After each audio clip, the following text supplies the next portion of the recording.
آج ایک بار پھر نئے سال کی آمد ہو رہی ہے اور 2022 کا اختتام ہو رہا ہے اور ہم دیکھ رہے ہیں پوری دنیا کے اندر بہت زیادہ جشن منایا جا رہا ہے، خوشیوں کی تیاریوں کے ساتھ جو ہے ہم نئے سال کو ویلکم کر رہے ہیں۔ مگر ایک واحد خطہ ہے پوری دنیا کے اندر جس سے مقبوضہ جموں کشمیر کہتے ہیں، یہ واحد خطہ ہے جہاں پہ ہر سال ایک کے بعد اس سے بھی بڑھ کے قیامت ٹوٹتی ہے، ظلم کے پہاڑ گرتے ہیں کشمیری قوم کے اوپر، اور ہم لوگوں کا صرف یہی قصور ہے کہ ہم آزادی سے جینا چاہتے ہیں، عزت کے ساتھ جینا چاہتے ہیں۔ واحد اس سال کے اندر جنوری سے لے کر اب تک 312 کشمیریوں کو شہید کر دیا گیا، ہزاروں کی تعداد میں کشمیریوں کو جیلوں کے اندر بند کیا گیا، کالے قوانین، اوپا، TADA, پوٹا، arm forces special powers act جیسے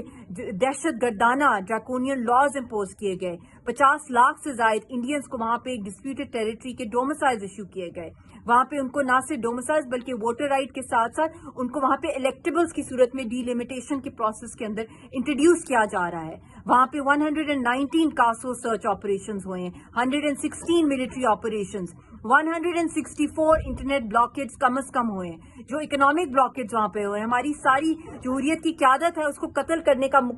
جو ہے سازشیں کی جا رہی ہیں، جس طریقے سے جس بے رحمی سے قتل کیا جا رہا ہے کشمیریوں کو، چاہے وہ ایکوموڈیشنز ہوں، چاہے وہ حریت کی قیادت ہو، چاہے وہ لائرز ہوں، چاہے وہ ہیومن رائٹس کے ڈیفینڈرز ہوں، چاہے وہ اسٹوڈنٹس ہوں، ہر واک آف لائف کے لوگوں کو ایلیمینیٹ کیا جا رہا ہے، اور بہت تیزی کے ساتھ جو جینوسائیڈ کے سٹیپس ہیں وہ بہت تیزی کے ساتھ بڑھتے جا رہے ہیں۔ میں پوچھنا چاہتی ہوں کہ کیا کشمیری قوم صرف اس لیے پیدا ہوئی ہے کہ وہ ہر وقت، ہر لمحہ، ہر سال، ہر دن قربانی کا بکرا بنتی رہے اور دنیا جو ہے وہ اپنی سیلیبریشنز کرتی رہے؟